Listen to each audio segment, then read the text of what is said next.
La primera parte es la que podemos visualizar, titulada Dinámica de una partícula, en el cual nos permitirá hallar diferentes valores sobre cada movimiento vistos en física. Como primero tenemos el movimiento rectilíneo uniforme, más conocido como MRU. En el segundo tenemos el movimiento rectilíneo uniformemente acelerado, más conocido como MRUA. Como tercer movimiento tenemos el movimiento de un proyectil en tiro parabólico. Como cuarto tenemos el oscilador armónico simple en resorte. Y el quinto es el movimiento circular uniforme. Como primero tenemos esta interfaz en la que se nos da la bienvenida con el título del nombre del movimiento seleccionado, siguiendo los datos a ingresar para poder hallar el resultado, que en este caso sería la posición final en metros. Aquí al costado podemos ver una breve descripción del movimiento seleccionado y siguiendo con breves botones, que el primero nos permitirá volver al programa para seleccionar otro movimiento.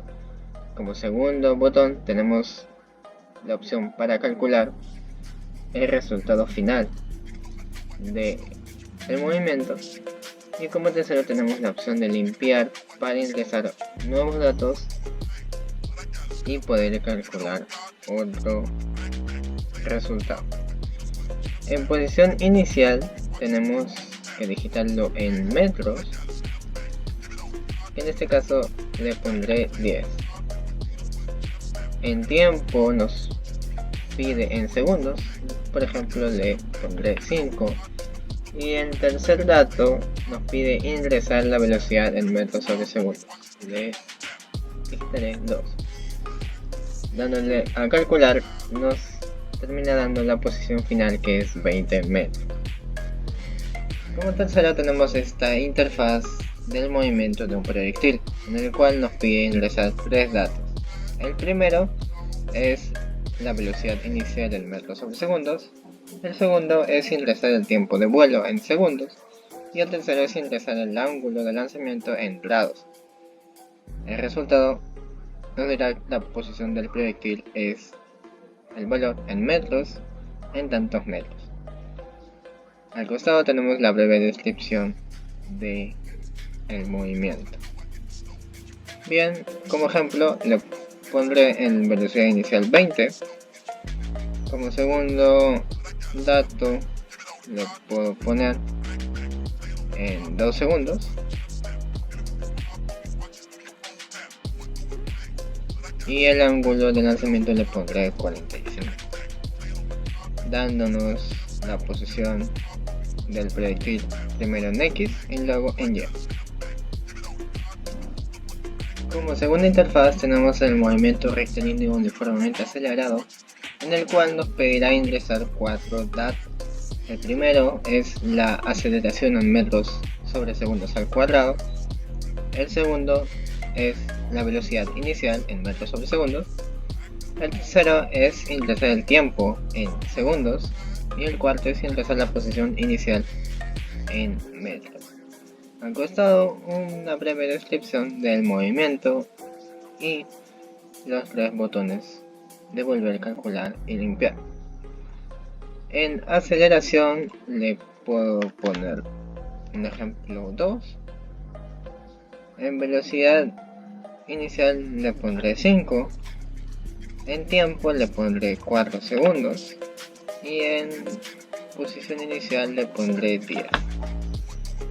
La posición final es en metros, que nos da 46.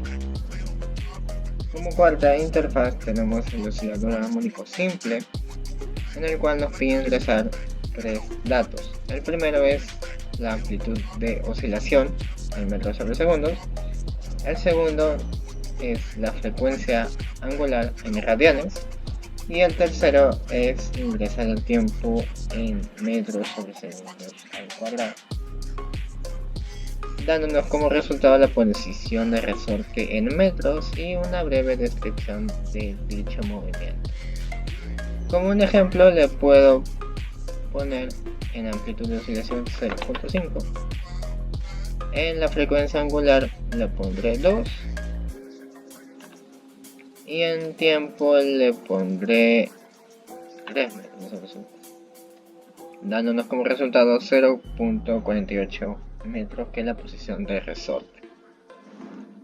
Como quinta y última interfaz tenemos el movimiento circular uniforme, en el cual nos pide ingresar 3 datos. El primero es el radio de la circunferencia en metros, el segundo es la velocidad angular en radianes y el tercero es el tiempo en segundos, dándonos como resultado la posición final de la partícula en la posición de metros en X y la posición de metros en Y, y la breve descripción del movimiento. Como un ejemplo le pondré en el radio de la circunferencia 2, en la velocidad angular en 3 radianes y el tiempo en 4 segundos. Calculando nos da que la posición de la partícula es 1.69 metros en X y menos 1.07 en metros de Y. Continuando con la segunda parte y final de nuestro código sobre nuestro proyecto llamado Simulador de Accidentes y Tráfico en Entornos Variables, tenemos la parte donde se ejecuta y se ve más detalladamente por código en NetBeans. Primero nos da la bienvenida con el título del proyecto llamado Simulador de Accidentes y Tráfico en Entornos Variables, y nos dan una serie de opciones, que son 16 en total, en el cual ya hemos visto las primeras, que son de movimiento con interfaz, y lo demás será para calcular la simulación. Si le damos al primer movimiento, que es movimiento rectilíneo uniforme, conocido como MRU, nos pedirá una serie de datos que serán necesarios para calcular y que nos pueda dar una respuesta en todas. Lógicamente son datos comunes para todas las simulaciones, es decir, puedo seleccionar cualquier opción, no necesariamente la primera, y me va a pedir los mismos datos porque eso se calcula en todo. Bien, como primero nos pide la velocidad, le puedo poner 2 metros sobre segundo.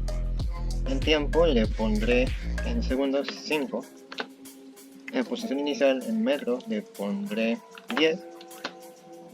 En la aceleración de metros sobre segundos al cuadrado le volveré a poner 2. En ingreso el ángulo de lanzamiento en grados le puedo poner 30. En la circunferencia le puedo poner 5. En la amplitud de oscilación en metros voy a poner, por ejemplo, 0.5. La frecuencia angular en radianes 2. Y aquí ya nos comienza a preguntar sobre el comportamiento para graficar la simulación. En mi caso le pondré en promedio. En tipo de clima le pondré ninguno. En estado de la vía le pondré seco, lógicamente. Y el tipo de coche, que va a variar obviamente la respuesta que nos va a dar conforme con lo que he elegido. En el caso les voy a poner sedán, que es un tipo de vehículo comúnmente conocido como auto, y el camión pues es un vehículo más grande, y en motocicleta un vehículo más simplificado. El defecto del coche, en este caso para la simulación, le pondré ninguno, y aquí, como es la primera opción, nos saldrá el título y los detalles del resultado. La posición inicial en 10 metros, la velocidad constante es 2 y el tiempo transcurrido es en 5 segundos. El cálculo obviamente nos coloca el procedimiento, la fórmula y la respuesta final. En su interpretación nos coloca que en un movimiento rectilíneo uniforme el objeto se mueve en línea recta con velocidad constante. La posición final indica la distancia total recorrida desde la posición inicial después de un tiempo dado. Por ejemplo, si un vehículo comienza en 10 metros y viaja 2 metros sobre segundo durante 5 segundos, alcanzará una posición final de 20 metros. Esta interpretación está presente en todo, ya que es como un diagnóstico que se da, que la idea es que se lo automatice y sea como generado mediante voz, en el cual puede hacer mucho más simple y automatizado las bases y procedimientos para un cálculo mejor en gráfico y en vías sobre seguridad. Continuamos con el tipo de movimiento rectilíneo uniformemente acelerado. Quiero mencionar que al momento de ya venir los datos básicos, ya no nos volverán a pedir los datos, sino que lo calculará con datos que ya hemos tenido. El movimiento rectilíneo uniformemente acelerado nos coloca de frente el resultado, que aquí no cambia. Aquí es la fórmula y el resultado es 45 metros y su interpretación. En este caso nos da un ejemplo más detallado. Imagina que estás conduciendo un vehículo cuando pisas el acelerador. Básicamente estamos hablando de aceleración. El vehículo no solo empieza a moverse más rápido, sino que su velocidad cambia cada segundo debido a la aceleración. Por ejemplo, si el automóvil comienza en 10 metros con una velocidad inicial de 2 metros al segundo y una aceleración constante de 2 metros al segundo al cuadrado, alcanzará 45 metros después de 5 segundos. Como tercer movimiento en tiro parabólico, nos da como la interfaz la posición en X y la posición en Y. En el cuarto movimiento nos da también las dos posiciones. En el quinto movimiento, que es el oscilador armónico simple, nos da la posición en el tiempo real, que nos explica sobre el tipo de coche. Aquí utiliza este dato para darnos una descripción de que un sedán tiene una suspensión diseñada para suavizar la comodidad y el confort de los pasajeros. Muy bien, veamos a la 6, que es la simulación de conductores autónomos, que en este caso nos va a dar una simulación del comportamiento del conductor. Aquí utiliza únicamente el comportamiento que hemos elegido, que en este caso es promedio. Un conductor promedio se caracteriza por tener una conducción estándar, una conducción libre de cualquier negligencia que pueda cometer el conductor, y en donde la condición climática es ninguna y la probabilidad total de un accidente es el 30%. El riesgo de accidente moderado, mantener la atención. En la opción número 7, en la interacción de otros vehículos, cómo se comporta conforme al comportamiento del conductor con otros vehículos. El comportamiento promedio es estándar y los beneficios son que reduce el estrés para evitar maniobras riesgosas frente a otros conductores y menor probabilidad de accidentes por alcance. Ejemplo de una buena práctica es mantener una velocidad constante en carreteras y ayuda a prevenir accidentes por frenadas imprevistas. Como opción número 8 tenemos la simulación de condiciones climáticas, en el cual analiza únicamente el clima. Únicamente, como elegí ninguna, no hay opción a que pueda darnos un resultado más detallado. Como opción número 9 tenemos las condiciones de vía, en el cual es seco, o sea que no hay muchos detalles por ser las condiciones óptimas de tracción. Lógicamente, mientras más complicado elijamos el clima y la probabilidad de que el conductor tenga un comportamiento inadecuado, obviamente nos va a dar una respuesta de una serie de alertas necesarias para evitar este tipo de cosas y poder sancionar al conductor. La entrada de datos en vivo es una simulación más completa en donde analiza todos los datos que hemos ingresado y una probabilidad total de accidente. A esto nos referimos con la simulación de accidente que buscamos, que es dar una probabilidad de accidentes conforme a distintas probabilidades, en el cual podamos calcular y prevenir, obviamente con ayuda de diversas profesionalidades más. Ayudaremos a construir unas vías con mayor seguridad, tanto para los peatones como los conductores. En el tipo de accidente probable nos dice que puede ser una desviación leve, en probabilidad de mortalidad del 4% y nivel de agresividad por accidente del 6%. Una recomendación es seguir conducir con precaución y mantenga la atención en la carretera. Y bien, en la opción número 11 tenemos predicción de congestión. En este caso nos ayudará a simular una posible congestión vehicular en el que se dé la ocasión. Nos pide ingresar el número de vehículos en la vía, lógicamente debe ser un número alto para poder simular una congestión vehicular lo más realista posible. En este caso le pondré 50 ingresar la velocidad promedio de los vehículos, que ya nos pedirá un dato más exacto para ver si se da o no se da la congestión vehicular. Podemos ponerle 60. La capacidad máxima de vehículos por hora le pondré 2000.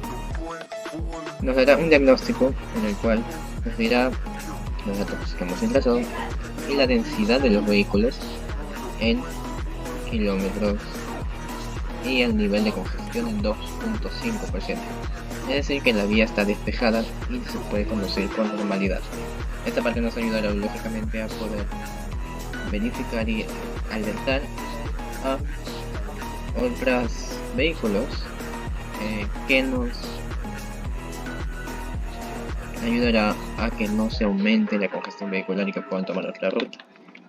Al seleccionar la opción número 12, que son modelos estocásticos, nos volverá a pedir los datos básicos, ya que esto es otro tipo de simulación, un poco más exacta para su fin. En este caso es la simulación de riesgo de accidentes para el peatón. Aquí ya tendríamos que tener una probabilidad ya calculada para verificar y simular lo que le podría pasar al peatón si es que se encuentra en una situación de riesgo. Le pondré 60%. El comportamiento del conductor, lógicamente agresivo, y en condiciones climáticas lluvia. En estado de la vía le pondré mojado. Esto aumenta la probabilidad de accidente y el riesgo moderado. El peatón podría ser golpeado o sufrir lesiones menores si se encuentra en una situación de vía donde los autos corren y lógicamente es difícil que pare. Recomendaciones para reducir lesiones: cruzar solo cuando los vehículos estén completamente detenidos, usar ropa visible y en condiciones de visibilidad reducida, es decir, por si hay niebla o lluvia se va a empañar un poco la visión del conductor y lógicamente de la persona. Mantener un ritmo constante y no correr. La probabilidad estimada de la lesión es un 25%. Continuamos con la opción número 13 de simulación de colas. Lógicamente es otro tipo de simulación en el que se da el tema de la congestión vehicular o el tráfico. En este caso nos pide ingresar el número de vehículos en carril. Lógicamente, para que haya una congestión debe haber un número alto de vehículos, ya que si no el programa nos lo avisará y nos pedirá poner un número más grande para que pueda darse la simulación. Yo estoy poniendo un número mínimo que es 100 y en la longitud del carril en metros le pondré 50. De aquí ya nos comienza a decir que el tamaño total de para los 100 vehículos es 400 metros. Entonces hay una advertencia de que no hay suficiente espacio en el carril y se ha generado congestión. Nos da una advertencia de que no hay suficiente espacio en el carril y nos da una congestión. Evaluando los riesgos de accidentes, nos pedirá como último dato ingresar la velocidad promedio de los vehículos en kilómetros sobre hora. En este caso, de 5. Y nos terminará de dar el diagnóstico de que la probabilidad del accidente debido a la congestión es del 10%. Riesgo bajo de accidente, conducir con precaución. Continuamos con la simulación de rutas alternativas. En este caso, al ingresar esta opción, nos pedirá digitar cuántas rutas alternativas hay disponibles. Lógicamente, para que el código no se haga tan largo, le pondré 2. La ruta número 1 tendremos que digitarlo, es decir, especificar más para que nos dé una opción de mejor ruta para los vehículos. ¿Hay tráfico en esta ruta? Le pondré que sí. El clima en esta ruta le pondré lluvioso. El tipo de pista o carril le pondré autopista. ¿En qué tipo de vehículo se va a utilizar? Un coche. ¿Cuántos carriles hay a la izquierda? Le pondré 1, en el centro 1 y a la derecha. En la ruta número 2 le pondré también. En este caso le volveré a poner lluvioso. En tipo de pista o carril le pondré K. En vehículo un timer 1, 1, 1. Y nos dirá que la mejor ruta es la ruta número 1. En su justificación nos dirá que esta ruta tiene tráfico, pero se ha elegido por la condición, tomando la lluvia, pero que esta ruta sigue siendo la mejor opción por la cantidad de carril. La ruta es una autopista, lo que permite una conducción más rápida y segura. La ruta fue seleccionada considerando la comunidad de vehículos más pequeños. Recordemos que en la ruta número 1 elegimos un coche es más pequeño con cambio. Y tomando todos los valores nos da este diagnóstico detallado. Como penúltima opción tenemos las opciones de enrutamiento. Al ingresar nos pedirá ingresar el tipo de intersección en valor T, X, Y, etc. Le dije X. Ingresar el número de vehículos esperando esa intersección, le pondré 20. Ingresar la señalización, aquí ya tiene que ver el semáforo. En las señales de tránsito, lógicamente, le pondré roja. Y nos dirá que la señal está roja, todos los vehículos deben esperar. El tipo de intersección es X, el número de vehículos esperando es 20 y el tiempo estimado de espera es de 20 segundos. Lógicamente nos ayudará esta simulación a obtener y verificar que todo esté conforme y que todos sigan las reglas de tránsito. Y como última opción tenemos salir. Así que con esta opción finalizamos todo lo que sería la ejecución y la explicación sobre el código. Lógicamente este proyecto nos tomó bastantes líneas de código, como se puede ver, que fue un total de 842 líneas de código. Muchísimas gracias por habernos acompañado hasta aquí y espero que este proyecto haya sido de su agrado. Sin más, gracias.